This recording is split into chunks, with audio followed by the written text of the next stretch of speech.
저 주제를 인문도시를 정했고, 이 주제는 작년에 정했습니다. 작년에 정했고, 그리고 강사도 거기에 맞춰서 작년부터 섭외를 했고요. 그래서 오랜 기간 준비를 했는데, 여러분 잘 아시다시피 코로나19로 인해서 강의가 좀 지연됐죠. 그리고 중간에 광주는 청정지대라고 했는데 청정지대가 무너졌습니다. 그래서 지금 한참 힘듭니다. 어제도 확진자가 좀 많이 나온 것 같습니다. 그럼에도 불구하고 우리는 쉼 없이 지금까지 왔습니다. 왔고, 그리고 여러분 이제 강의는 이렇게 오늘 마무리지만 강의를 준비하는 사람들, 그러니까 우리 스태프들이 이른 시간부터 와서 방역하고 하나하나 다 준비를 해줬습니다. 먼저 기획자로서, 그리고 대학을 책임지고 있는 학장으로서 우리 스태프들에게 무한 감사를 드립니다. 여러분들 박수 한번 부탁드리겠습니다. 2학기에도 계속됩니다. 2학기 때 지금 9월 17일 날 짧게 쉬고 지금 들어갑니다. 이거 외에 이건 이제 정규 프로그램이고요. 2학기에 이제 인문학 대중화 사업으로 한 2분 정도를 여러분들이 깜짝 놀랄 만한 분들이 옵니다. 지금 섭외 중인데 아주 진짜 거물들이 오실 것 같아요. 그리고 여기에 보면 9월 17일과 지금 여기에 박구영 철학과 교수가 3번 들어가 있죠. 뭔 한 분이 저렇게 몰아서 하나 이렇게 생각하실 텐데, 여기에는 오시는 분이 대담 형식으로 진행이 될 수도 있습니다. 그러니까 밝힐 수 없는, 그러니까 시간 맞추기가 참 힘든 분인데 그런 분이 끼어 있어요. 그래서 이분이 대담자이고, 그리고 박구영 교수는 여러분 많은 팬덤을 가지고 있죠. 그래서 많은 분들이 오실 겁니다. 그분도 강의를 하시고요. 그래서 보면은 이종범 한국학 호남진흥원 원장님도 오시고요. 역사 전공하신 분이죠. 그리고 광주의 이야기와 역사에 대해서는 이분만큼 해박한 분이 없습니다. 그다음에 김형중 조선대 문창과 교수, 문학으로 인문도시를 한번 살펴보는 것. 그리고 가수 김원중 아시죠? 네, 이분이 인문으로서의 광주 음악, 그리고 인문도시, 거기에 대해서 얘기할 것 같고요. 그럼 도승현 광운대 교수인데요. 이분이 디지털 혁명 시대 스마트 시티에 대한 두 도시 이야기를 가지고 옵니다. 그리고 박구영 교수가 하여튼 인문도시에 대한 철학적 단상이라든지 이런 것들을 얘기하실 겁니다. 자, 제가 강의를 첫 번째 인문과 인문 그리고 도시라고 하는 걸로 열었고요. 그리고 마지막으로 우리의 주제인 저 위에 보면 인문도시, 인문도시로 제가 이제 마감을 하려고 합니다. 오늘은 사례 위주로 얘기를 할 거예요. 일반적으로 인문도시 두 번째에 이 인문도시란 말은 많이 씁니다. 한데 이 인문도시란 말은 쓰지는 않아요. 그래서 제가 첫 강연 때 인문이라고 하는 게 뭔지 얘기를 했습니다. 인간의 문이죠. 자, 거기에 대해서 얘기를 했었죠. 네.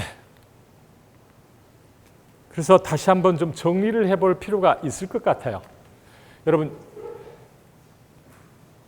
인간이라고 하는 것은 자기가 여러분들이 적대적인 자연으로부터 어떻게 적대적인 자연을 통제하기 위해 자기의 몸에 자연을 제압하기 위한 수단으로서 인문을 새겼습니다. 그러니까 자연을 자기다가 제압해야 할 대상을 자기 몸에 새겼죠. 그리고 나중에 더 나아가서 몸에서 어디로 가죠? 자신의 거주지로 갑니다. 그게 동굴이었어요. 동굴벽화가 바로 그렇게 탄생한 거죠. 그 다음에 선사시대 때의 예술이라고 하는 게 그렇게 출발을 하는 거예요. 우리의 예술의 출발이 그렇습니다. 첫 시간 때 제가 여러분들에게 강의했던 내용을 잠깐 제가 말씀을 드린 겁니다. 자, 이처럼 자신의 몸과 거주지에 새겼던 것들을 나중에 어디다 새기게 되죠? 도시에 새기게 됩니다. 자신의 거주지가, 인간이 이제 집합 생활을 하게 되는 거죠. 그 집합 공간에 도시에 새기게 된 거죠. 그래서 도시라는 새로운 몸과 주거 공간이죠. 과거에는 자기의 몸에 자기의 주거지에 새겼었는데 그것을 자신의 도시에 새기게 됩니다. 자, 여러분 여기서 이 문자라고 하는 게 문이 문자인데요. 원래 처음에 이 문자는 인간이 문자에 처음에 보면 인간의 팔을 벌리고 있는 이거였죠. 이때 문자는 죄송합니다. 이 문자가 이걸 얘기했었죠. 자기의 몸에 새긴 거죠. 근데 나중에 그것을 이 문자는 기록할 문자입니다. 기록할 문자죠. 그러니까 자신이 거주하는 공간에 도시에 처음에는 자신에게 적대적인 환경을 자연을 제압하기 위해 썼던 것을 자신이 어찌됐든 간에 보았던 거라든지 이런 것들을 자기 주거 공간 나중에 도시에 기록하게 된 거죠. 그게 여러분들에게 말하는 인문에서 인문으로 가는 거죠. 다시 말씀드리자면 도시는 인간의 신체와 주거 공간에 확장된 형태로 보시한다는 얘기입니다. 그래서 제가 그 첫 시간에 보여드렸던 앙드레 마송이라고 하는 프랑스 초현실주의 화가입니다. 그 사람이 이 윌 카니엔이라고 하는 카니엔이 두개골이라는 뜻인데요. 두개골의 도시라는 뜻이에요. 두개골의 도시를 참 많은 연작을 그렸습니다. 이 사람의 그림을 보면요. 바로 그런 거예요. 뭐냐면 여러분 두개골이라는 것은 머리뼈를 얘기하는 거죠. 여러분 일반적으로 두개골이라고 할 때 이쪽을 두개골에 속할까요? 속합니까? 속하지 않습니다. 두개골은 위쪽이에요. 위쪽인데 이 두개골이 머리뼈가 하는 역할은 뭡니까? 인간의 뇌를 보호해야죠. 즉 뭐냐면 기억을 보호하고 지켜야 한다는 얘기입니다. 두 번째, 여러분 또 하나의 인간의 감각은 여러분 절대적으로 기억과 관련이 있습니다. 이 기억과 관련된 여러 감각기관을 보호하는 게 이 두개골의 역할이에요. 그렇습니다. 도시 역시 마찬가지입니다. 인간의 기억을 보호함과 동시에 또한 보호해야 할, 보존해야 할 새로운 기억을 새기고 기록하는 공간이자 장소라는 거죠. 두개골처럼요. 도시는요. 그래서 인문도시라고 하는 것은 김창술 씨가 이런 얘기를 했습니다. 인문도시는 이분이 언론인 출신인데요. 도시에 관해서 많은 관심을 가졌고 그래서 관련된 자기가 썼던 인문도시, 도시의 또 다른 미래라고 하는 책에서 인문도시를 뭐라고 얘기했냐면 인문주의적 시각으로 재구성한 도시 비전이고 이게 바로 미래의 도시가 이런 식으로 가야 한다는 거죠. 자, 제가 조금 전에 말씀드렸던 앙드레 마송의 윌 카니엔이라고 하는 두개골이 도시처럼 도시가 보유한 역사와 문화, 즉 기억입니다. 그것은 인문이에요. 인간의 문이죠. 우리가 인간의 문이 기억을 새겨놓은 거죠. 이것을 장소 가치로 두개골에다가 우리가 여러 가지를 이렇게 하듯이 우리의 기억 역시 도시도 두개골처럼 어떤 곳에 그곳에 맞는 기억, 즉 우리의 이야기라든지 역사라든지 우리의 흔적을 거기에 세운다는 거죠. 자, 여기서 나오는 것은 우리가 제멋대로 막 아무데나 뭘 놓는 것? 그러면 어떻게 되죠? 인간의 두뇌가 작용을 할까요? 안 되는 겁니다. 도시 역시 마찬가지예요. 도시 역시요. 자, 지금 코로나19로 팬데믹 현상이 빚어져 있습니다. 도시라고 하는 게 일반적으로 우리가 전에 우리 대학의 의과대학 예방의학과의 신준호 교수님 보건진료소장을 맡고 계신 분이 와서 얘기를 했었죠. 참 재밌는 얘기가 있었습니다. 거기서 보면요. 수렵사회 때는 인간의 체구가 컸어요. 그 170 몇 센치였어요. 그런데 농경사회로 바뀌면서 즉 인간이 토착화되면서 어떻게 되죠? 키가 작아져요. 그리고 배가 부르게 됩니다. 나오게 돼요. 움직이지 않으니까요. 그러니까 도시는 움직인다는 것은 도시가 숨을 쉬어야 한다는 거죠. 유기적으로 숨을 쉬어야 되는데 못하게 만드는 거죠. 또한 도시라고 하는 게 숨을 쉴 수 있는 이런 뭐랄까요? 제가 독일의 프라이부르크라고 하는 도시를 갔는데요. 그 도시는 유럽의 환경 수도입니다. 거기 가봤더니 놀라운 것은 중세 도시인데 이 도시에 오물이 빠져나가는 수로가 있어요. 지금은 수로가 그대로 사람들이 여름이면 물장구 치고 그렇습니다. 근데 거기가 오물이 빠져나가는 곳이었습니다. 왜냐하면 중세 때는 화장실이 없었으니까요. 그러니까 비가 오면 자연스럽게 그리 쓸려가게끔 만들어 놨던 거죠. 여러분, 저 화장실이 제가 2000년대 초반이었을 겁니다. 아마 2001년, 2000년 정도 된 것 같은데요. 중국에 갔더니 그때 상하이를 갔는데 화장실이 없더라고요. 그래가지고 아침이면 제 어린 시절, 여러분들은 모를 겁니다. 저하고 연배가 저 선배 되시는 분들 아니면 저하고 비슷한 분들은 아실 거예요. 예전에 화장실 전부 화장실이 지금처럼 그렇게 집안에 들어와 있지 않고 밖에 있었고 말 그대로 그게 자연으로 돌아가게끔 거름이 되기도 하고 그런 시절이 있었죠. 그런데 집안에 화장실이 없다 보니까 그걸 아침에 사람이 지나가면은 가죽바데다가 거기다 집어넣어요.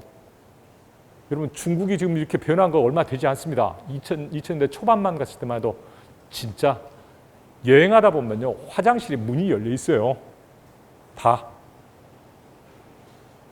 그런 지금 얼마 안 된 얘기예요. 자, 다시 돌아가 보자면 제가 지금 광주 얘기를 했었는데 광주가 숨을 쉴 수 없게끔 도시를 갖다가 우리 스스로 어떻게 해놨습니까? 전부 아파트를 지어가지고 다 막아놨습니다. 그런데 그 프라이부르크라고 하는 도시를 갔더니 오물이 빠져나가는 곳이 놀랍게도 지금의 도시학자나 도시를 어버니스트들이죠. 이런 사람들이 할 수 없게끔 당시에 그 수로가 공기가 또한 빠져나가는 오염된 공기가 빠져나가는 환풍로였다는 얘기입니다.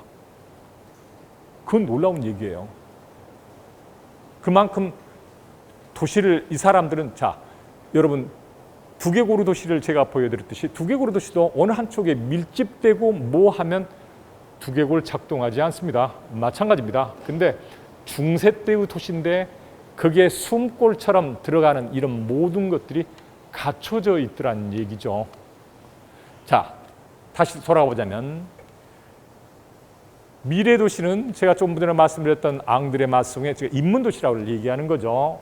도시가 보유한 역사와 문화, 즉 인간의 흔적이죠. 이걸 장소 가치로 온전히 채워난 거다. 그러니까 앙드레 마송의 윌카니엔처럼 그렇게 만들어서 새로운 도시의 활력으로 삼는 그런 도시. 다음은 일반적으로 여러분들이 우리가 인문도시라고 하면 이런 거죠. 인문 교양 교육을 받을 수 있는 시설과 프로그램을 갖춘 학습도시. 자, 우리가 지금 오늘 교육하고 있는데 이 강의에 대한 평가를 광주 평생교육진흥에서 나오셨습니다. 광주시. 자, 이런 것들이죠. 이걸 갖춘 걸 보면은 인문도시라고 하는데 제가 하는 얘기는 그걸 얘기하고 있는 게 아니라 첫 번째를 얘기하는 거죠. 이게 가장 핵심이에요. 시민들이 예술활동에 자유롭게 참여하는 시민예술도시. 이건 진짜 중요한 얘기입니다. 뭐냐면 우리가 우리 스스로의 흔적을 그러니까 두개골에 이렇게 쌓아놨듯이 어디 있어야 할 곳에 놓아두었듯이 그 놓아두었던 곳을 우리가 기억해야만 되지 않겠습니까? 그걸 찾아가는 것은 그것을 찾아가도록 할 수 있는 도시의 정책을 펴는 것이 지자체라든지 아니면 국가의 역할이라면 그걸 찾아가는 것은 시민의 역할입니다. 이처럼 인문은 기억입니다. 이 기억을 기록하는 것이 바로 인문이에요. 그래서 제가 이번에 인문도시를 얘기할 때 정리한 게 제 나름대로 정리한 게 바로 이런 겁니다. 그리고 이러한 기획 의도하에 인문도시를 얘기했던 거고요.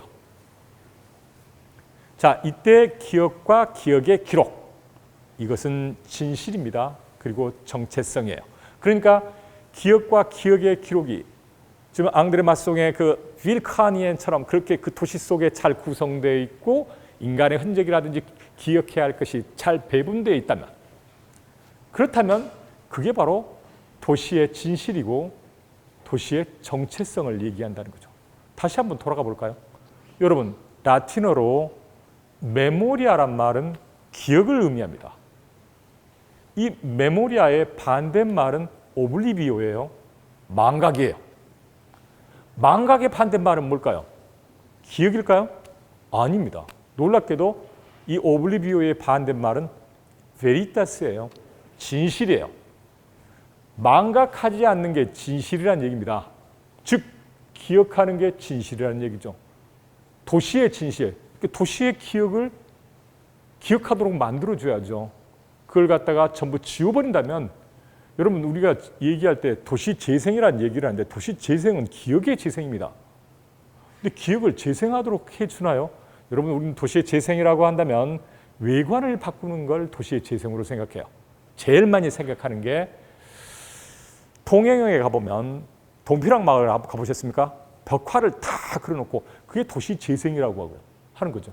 그건 도시 재생이 아니에요. 도시 재생 아닙니다.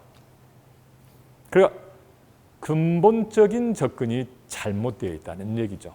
그런데 그럼 도시를 재생했다면 그게 세월이 몇 년 지나면 또 지워지거든요. 그러면요, 또 칠하죠. 그러죠.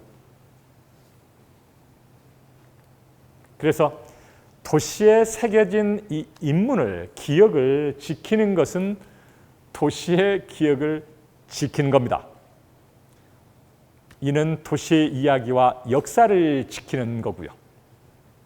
그래서 결국 도시에 새겨진 이 인간의 흔적, 기억을 지우는 것은 도시의 기억을 지우고 도시의 진실을 지우고 도시의 정체성을 지워버리는 행위예요.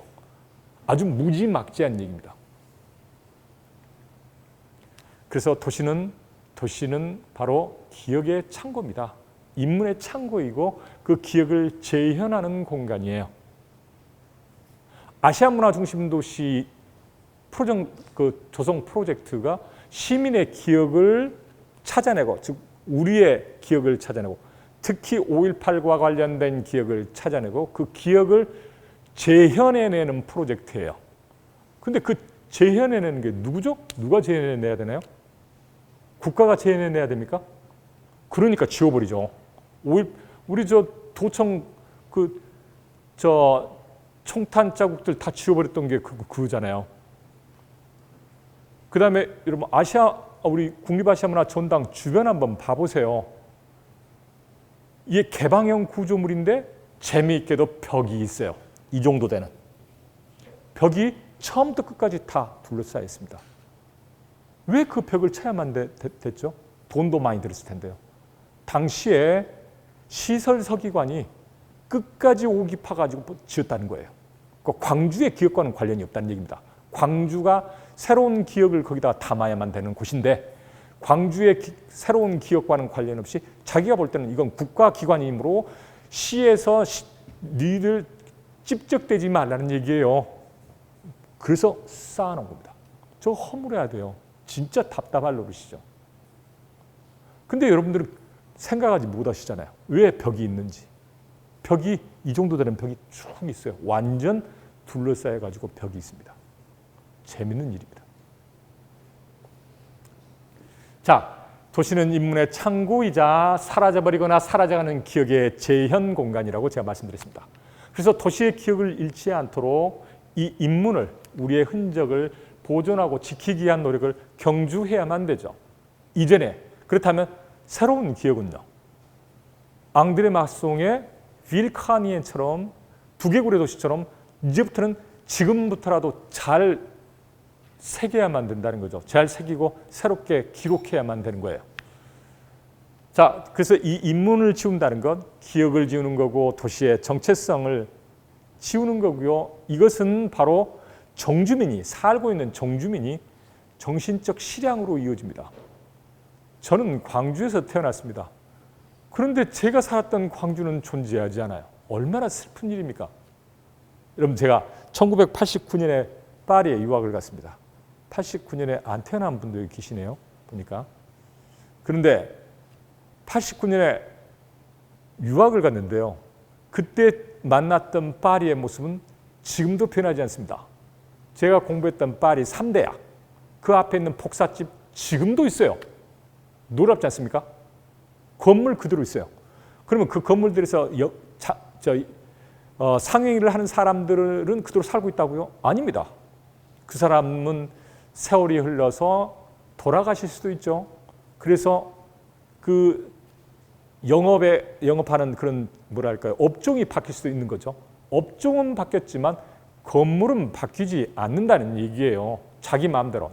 그러니까 내가 신혼부부이니까 건물 갖다가 전체 밖에다가 분홍빛으로 아주 칠해놓고 밖에 그 좀 뭐죠, 커튼이라든지 이런 것도 신혼 분위기 나게 한다고요? 못합니다. 건물은요 정해져 있거든요. 정해진 회색빛이라든지 정해진 뭐 이런 걸로 따라서 해야만 돼요. 못하게 돼 있어요.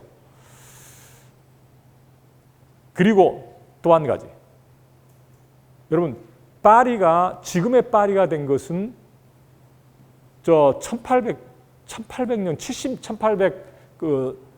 3, 40년 그쪽으로도 거슬러 가는데요. 오스만 백작이라든지 랑비또 백작이라는 이런 사람들이 파리를 대개조를 합니다. 그러니까 프랑스가 국가를 하여튼 그 대개조를 하는데 특히 건축적 관점에서 도시의 관점에서 보면 대개조를 하는데요. 미테랑 대통령 때 바꾼 프랑스의 그 국가 대개조가 있었고요. 그리고 1800년대에 한 번 있었어요. 그때 완전히 파리를 지금의 파리로 만들어놨죠. 그 장방형의 도시로 만들어놓고 다 만들어놨는데 그때 당시에 파리의 정주민들은 정신적 시장에 쌓여버린 거죠. 자기가 살았던 도시의 흔적이 사라져버렸으니까요. 하지만 그들은 새로운 기억을 적층을 해놓은 거죠. 새로운 기억을 쌓았습니다. 그리고 거기에 파리는 지금도 온전하게 그 몇 층 이상 건물을 지을 수가 없습니다. 유일하게 딱 하나 50층짜리 건물이 하나 있죠. 그 건물만 예외이고요. 그렇지 않으면 노트르담 대성당 지금 화재로 소실되어 있습니다만 그게 암묵적 기준입니다. 그 이상 올라가면 안 돼요. 그러면 파리가 주거 공간이 그렇게 아주 여유로우니까 그렇게 한다고요? 사람들이 살 데가 없어요. 하지만 절대적으로 그건 지킵니다. 그래서 파리에서 살려거든 진짜 조그만 데서 심지어는 화장실도 공동 화장실을 써야 된다든지 이런 데서 우리 살려고 해도 못 살 것 같은데요. 그렇게 살든지 아니면 밖으로 나가야만 됩니다. 교회로 나가야만 돼요. 근데 지킵니다. 그래서 정주민의 정신적 시장. 제가 어렸을 때 제가 살았던 저는 금동에서도 살았고요. 아버지가 좀 뭐랄까요, 여러 번 이사를 했습니다. 제 아버님 때문에 이사를 자주 다녔어요. 아버지가 부동산 투자를 잘해서 이사를 한 게 아니라 솔직하게 경제적 능력이 좀 없으셔가지고요. 많이 이사를 다녔어요.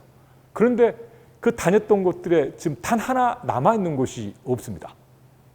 정신적 시장에 시달리고 있는 거죠. 가보고 싶은데요. 제가 한번 마지막까지 유학 가기 전까지 있었던 곳 중에 하나가 주월동이거든요. 주월동 시장, 무등시장. 거기 비 많이 오면요. 거기 범람해가지고 방까지 물 들어오고 했던 곳입니다. 거기가. 여러분들은 아시는 분이 계신지 모르겠지만. 근데 거기를 찾아갔어요. 근데 흔적도 없어요. 흔적도 없어요. 슬픈 얘기입니다. 이북에서 1.4.5대 때 넘어오신 분들만 실향민으로서 시달리는 게 아니고요. 제가 광주 시민인데도 불구하고 실향민이에요. 자, 이 정주민의 정신적 실향은요.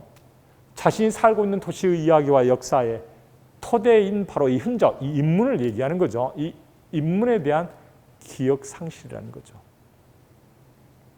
과거의 기억과 기억을 담고 있는 대상, 공간이든지 아니면 오브제든지 이것을 망각한다는 것, 즉, 자, 망각한다는 것은 망각의 반대말이 진실이죠. 진실을 치워버린다는 얘기입니다. 도시의 기억이 다시 한번 반복되는 얘기지만 도시의 정체성과 맞물려 있다는 얘기입니다. 광주는 그래서 도시의 정체성이 없다는 얘기죠. 또 다른 얘기가 나옵니다. 지금 이제 이 얘기는 일단 여기서 좀 얘기를 좀 해야 할 것 같아요. 그다음, 자, 그러면 이 인문과 인문을 그 기록을 자신의 흔적을 잘 기록하고 있는 하나의 사례를 한번 보여드릴게요. 스페인의 안달루시아 지방에 가면 코르도바라고 하는 도시가 있습니다. 여러분 스페인 하면 떠오르는 게 뭐가 있습니까? 바르셀로나. 아니 그 도시 좋습니다. 바르셀로나. 또 네? 가우디. 그러니까 바르셀로나는 또한 가우디입니다. 네. 그러니까 스페인의 진짜 스페인과는 관련이 없다는 얘기입니다. 스페인 하면 열정을 얘기하죠.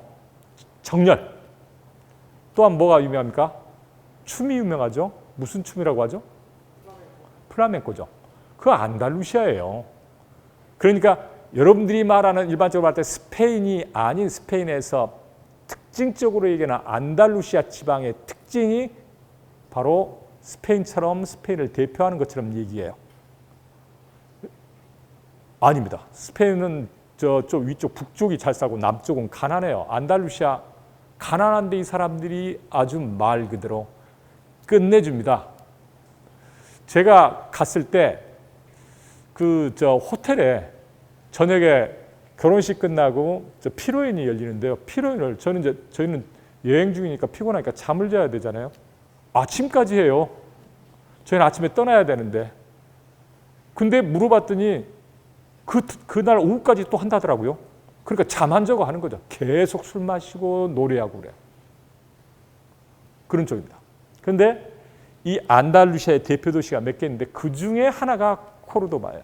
이 코르도바는 마드리드에서 한 250km 정도 떨어져 있는데 초고속 열차로 한 2시간 정도면 주파를 합니다.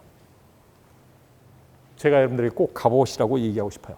자, 여기 메스키타라고 하는, 스페인어로 메스키타는 모스크라는 것을 의미해요. 무슬림 사원, 이슬람 사원을 모스키타라고 하죠. 메스키타라고. 이걸 가리키는데요. 이게 이 위쪽이라든지 이런 것은 나중이고요. 그 안에 처음에는 여러분 스페인이 처음에 어느 쪽에서 지배를 했죠?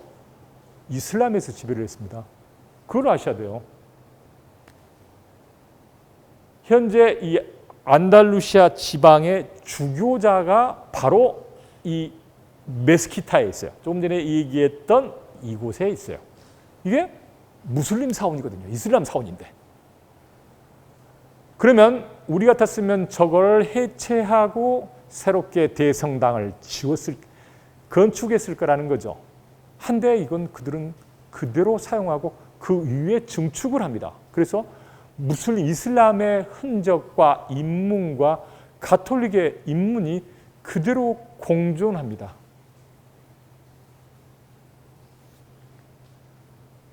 자, 여러분 이거예요. 이건 완전히 이슬람 사원입니다. 무척 아름다워요. 여러분들에게 가보시라고 꼭 권하고 싶네요. 그런데 이 아름다운 여러분 특히나 이슬람 쪽 사원이라든지 이슬람 건축을 보면요. 건축에 있어서는 제가 볼 때 세계 최고인 것 같아요. 그라나다에 가서요. 그라나다에 있는 알함브라 그 궁 한번 보세요. 입이 떡 벌어집니다. 그런데 그 위쪽을 보면 이처럼 가톨릭 성당에 들어갔을 때 이루어진 공룡이라든지 그대로 거기 위에다 얹은 거예요. 그리고 이걸 그대로 지금 안달루시아 지방의 주교자로 활용하고 있습니다. 간단하게 제가 오늘 사례만 얘기하겠다고 그러죠. 빌바오라는 도시. 조금 전에 이 빌바오라는 도시는요 그렇습니다. 스페인 북쪽에 있죠. 그러니까 북쪽은 다 잘 사는 쪽입니다. 이쪽이 제일 잘 살아요. 이쪽 빌바오라든지 이런 쪽들이 다 잘 사는 동네입니다. 근데 빌바오는요, 뭐 한국이라고 하면은 이를 갈아요, 여기가. 왜냐면요, 이게 철강 산업과 조선 산업으로 도시가 흥했던 곳입니다. 근데 이게 하양 산업이 되죠. 서양 산업이 되어버린 거죠. 인건비도 상승을 했고, 두 번째 뭐가 있죠? 저희가 오염의 주범이잖아요. 그러면서 이 도시가 말 그대로 완전 침체의 늪에 빠지게 되죠. 근데 이 도시가 어떻게 그 침체의 늪으로부터 벗어나냐? 자신들의 기억을 가지고 아픈 기억을 재생시킵니다. 우리는 지워버리려고 할 텐데요. 자, 그걸 이제 얘기를 할게요. 이게 1920년대 빌바오입니다. 한참 잘 나갈 때 유럽에서 가장 잘 살았던 도시 중에 하나예요.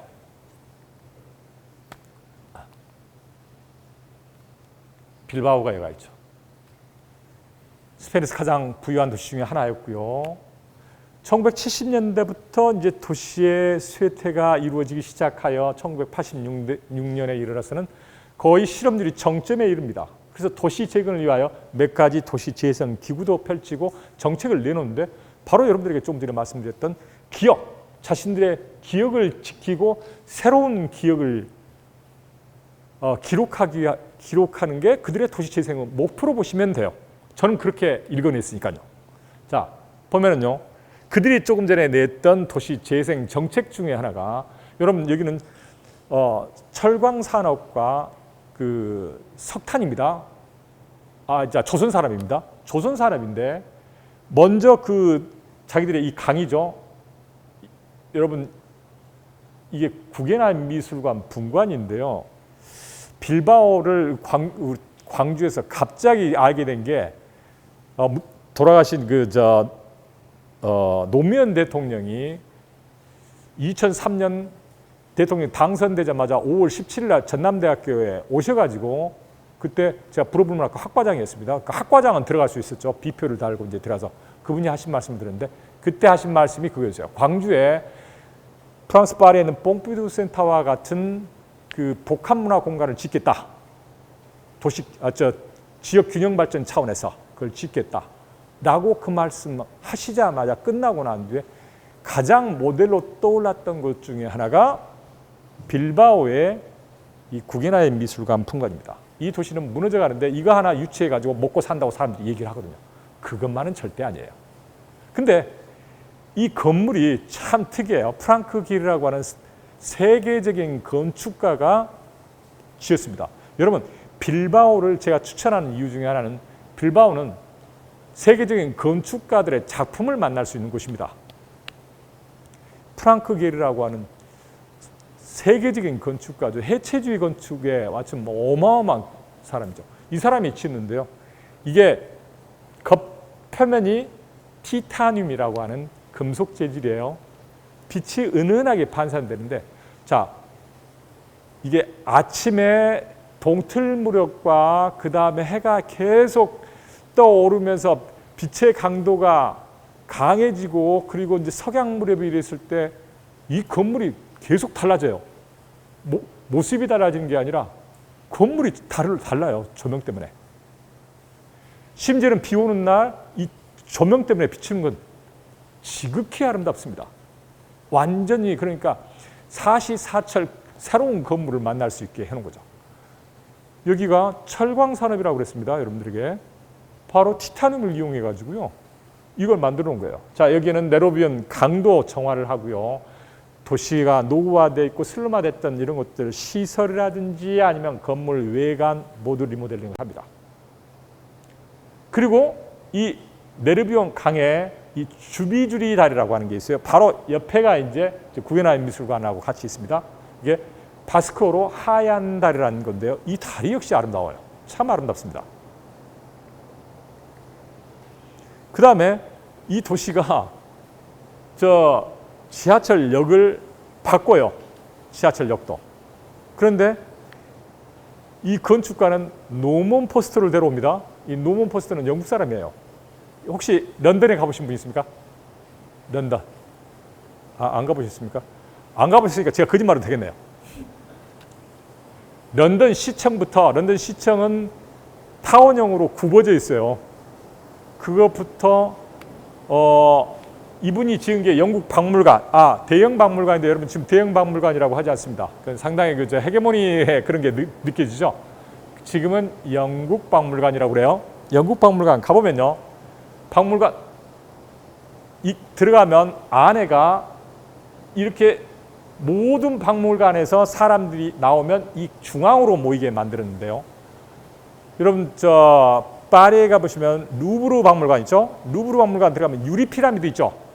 유리 피라미드처럼 이 안에 들어가면 여기는 1층이죠. 프랑스는 지하로 해가지고 위로 이렇게 올렸는데 그것처럼 이걸 만든 게 이 노먼 포스터입니다. 이 노먼 포스터에 영국 박물관에 이게 들어감으로써 영국 박물관에 말 그대로 건물도 숨을 쉴 수 있게끔 그리고 소통을 하게끔 만드는 거죠. 어디든지 만날 수 있는 이런 공간을 만드는 겁니다. 런던 시청사 조금 전에 말씀드렸고요. 그 외에 여러분 영국 역시 2000년 들어서 오면서 밀레니엄 프로젝트라고 하는 것을 내놓습니다. 새로운 새천년을 맞이하여 영국을 새롭게 바꿔보자는 거죠. 즉 영국의 말 그대로 도시와 국가 대개조 사업을 벌입니다. 그 중에 하나가 테이트 모던 갤러리예요. 옛날 테이트라고 하는 제당업자입니다. 과거에 식민지로부터 가져다가 팔고 노예 데려와서 설탕하고 바꿔가지고 그걸 갖고 와서 가공해가지고 말 그대로 이제 엄청난 돈을 번 거죠. 이 사람이 그 돈을 어떻게 내놨느냐? 테이트 갤러리, 테이트 모던 갤러리, 자기 모든 것들 이렇게 국가에 환원했지 않습니까? 테이트 모던 갤러리는 화력발전소였죠. 화력발전소를 바꿔놓은 건데 그 화력발전소와 영국 런던의 본 센터와 연결하는 그 다리가 밀레니엄 브릿지인데 여러분들이 거기 가면 런던 브릿지도 있고 뭐 여러 가지가 있습니다. 근데 유일하게 보행자 전용 다리가 밀레니엄 브릿지예요. 아름다워요. 진짜 아름답습니다.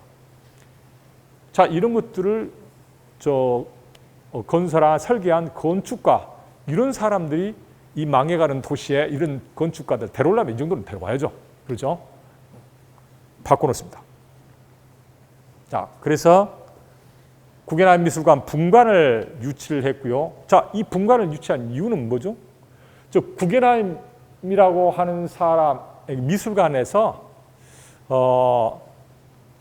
구겐하임이라는 저 사람도 솔로몬 구겐하임가 되죠. 저 사람도 철광과 관련된 그런 일을 했을걸요. 제 기억이 맞다면.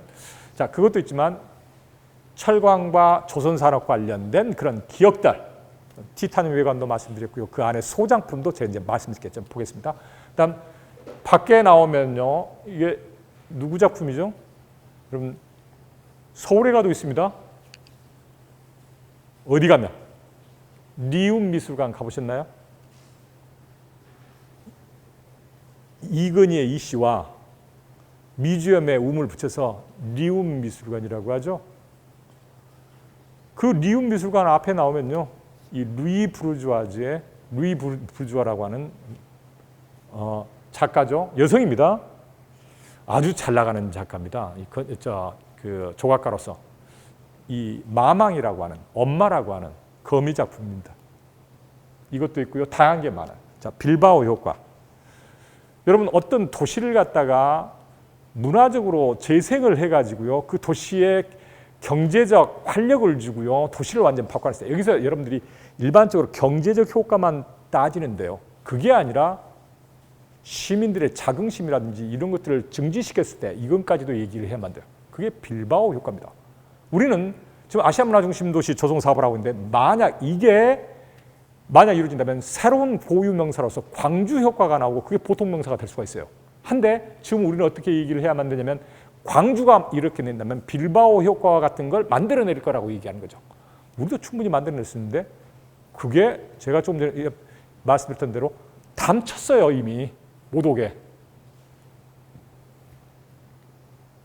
스페인 빌바오.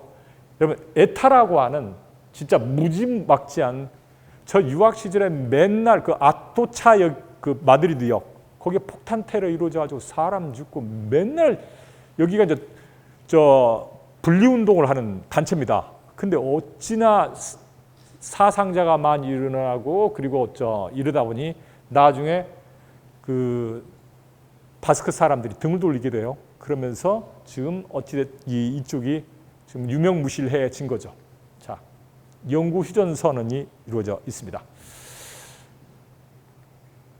자, 이 구겐하임 미술관 안에 보면요, 제가 이들이 그들에 관련된 기억들을 지키기 위해서 노력한다고 했는데요, 이 녹슨 강철판들로 된 작품이 들어갔죠. 이게 여러분 어마어마한 대형 작품이에요. 이게 조그만 게 아니고요. 이게 지금 1층을 거의 다 차지하고 있어요. 들어가서 이게 뭐 하는 거지? 그러니까 이 도시에 대한 그들의 그 기억을 그들이 지키고자 하는 이런 것들을 생각하지 않고 들어간다면 뭐 하는 건지 그렇게 얘기할 수도 있죠. 시간의 문제라고 하는 작품입니다. 자, 그들은 기능이 다해버린 항구를 갖다가 바꾸기 위해서 노력을 합니다. 그런 것들을 지금은 자, 철광과 조선산업과는 아무런 관련이 없어요. 지금 도시는요. 그런데 이 도시가 그 과거의 기억들을 지키기 위해서 도시에 관련된 예를 들어서 과거의 이 대형 크레인들 이런 것들이 도시의 라이트 모티브입니다. 빨간색을 칠해가지고 이게 좀 물건을 뭐 잡아 올린다든지 그런 역할을 하는 게 아니라 그대로 도시에 있는 거죠. 그리고 배의 정박에 사용됐던 쇠말뚝은 공공 디자인의 한 요소로서 그대로 활용합니다. 이것도. 배를 건조하고 수리했던 공간은 수변공원으로 옮겨서 그쪽에다 조성을 했어요. 새로운 디자인과 함께 만들어 놓고요. 또한 이 조금 전에 얘기했던 주비아 다리, 이 다리 이렇게 만나고요. 그리고 이런 것들 전부 그들이 가지고 있던 철광 이것과 관련된 이런 쪽으로 전부 특화를 한 거죠. 녹슨 코르텐 강철을 그대로 사용을 해가지고요. 이렇게 만들어 놓은 겁니다. 지금 보면요. 이게 이 녹슨게 관리를 잘못해가지고 이렇게 만들었나? 이게 아닙니다. 자, 베를린을 제가 좀 얘기를 할게요. 베를린에 가보면요. 문화 양조장이라고 하는 쿨투어 브라우어라이라고 하는 게 있어요. 이게 제가 지금 왜 이걸 얘기하냐면요. 자, 그들이 기억을 지키기 위해서 어떤 걸 하는지 이번에는 그 공간에 어떤 있었던 그 기억을 지켜주기 위해서 그게 기능은 바뀌었습니다. 다른 용도로 쓰이는데 어떻게 하고 있는지를 한번 얘기해 보자는 거죠. 우리의 사례와 맞닿아 있습니다. 한번 비교해 볼 필요가 있거든요. 네, 여기에 있습니다. 하여튼 2차 세계대전 기간에는 맥주 생산을 중단했고 이게 세계에서 가장 큰 잘 나가는 양조장이었던 때도 있습니다. 근데 2차 세계대전 기간 중에는 전쟁 포로들의 노역 장소로도 사용됐고요. 하여튼 그렇습니다. 그랬다가 나중에 쿨투어 브라우라이를 주식회사로 바뀌어요. 이걸 민간인이 매입을 한 거죠. 민간 기업에서. 우리는 집 지어야죠. 아파트 지어야 되죠. 한전 공대 지어주고 옆에다가 그 땅 주고 뭐 했죠? 아파트하고 뭐 좀 다 완전 노른자에는 다 가져갔잖아요. 그런 거잖아요. 별로 여러분들이 관심이 없으신 것 같아요. 보면요. 저만 붕괴하나요? 자, 외관 변형은 최소화하고 이들이 지켜냅니다. 그리고 새로운 복합문화 공간으로 바꿨어요. 그런데 이제 상업시설도 있고요. 여기서 뭐 하여튼 축제도 많이 이루어지고 다양한 게 이루어집니다. 이렇게 개발 전후의 모습을 제가 지금 담아놨습니다. 자, 제가 여기서 얘기하고자 하는 것은요. 이게 아니에요. 이 안에 어떠한 것들이 있고 지금 얘기하고자 하는 게 아니라 이거 흐트러져 버렸네요. 이들이 여기입니다. 캐슬하우스가 여기죠. 이건 보일러실이라는 뜻이에요. 그런데 새롭게 바꿨는데 여기가 대극장이에요. 그럼 우리 같으면 대극장이라고 해야죠. 그렇죠? 아니면 뭐 무슨 우리처럼 뭐 만들마루니 민주마루니 이걸 써야만 되겠죠. 그런데 보일러실이라고 그래요. 대극장을요. 그리고 안내센터는 기계실이라고 합니다. 그러니까 기계실 하면 사람들은 안내실이에요. 그게. 그리고 악기 판매점은 마구간입니다. 과거에 거기가 마구간이 있거든요. 이렇게 바꿨는데 자 우리는요 전남대 대강당이거든요. 이 대강당을 언젠가 민주마루로 바꿨어요. 왜 민주마루로 바꿨는지 저는 이해가 되지는 않아요. 그 다음에 몇 년 전에 만둘마루가 대학에 생겼다는 거예요. 저는 만두 만드는 줄 알았습니다. 식품영양학과에서 만두 만드는 줄 알았어요. 만들마루. 만들마루가 지금도 저한테 와 닿지 않아요. 만들마루란 말이 그게 우리 말인지 진짜. 국문과 교수님 계시니까 만들마루가 맞나요? 이상한 저거라고 하지 않습니까? 전남대학교 대강당이에요. 전남대학교 강당이라면 우리는 알잖아요. 전남대학교 강당이죠. 대강당이죠. 그리고 저쪽은 전남대학교 공작소라고 하면 될 거예요. 근데 만들마루라고. 제가 총장이 돼서 바꿔보려고 하는데 저 찍어줄 사람이 몇 사람이 안 되더라고요. 그래서 포기했습니다.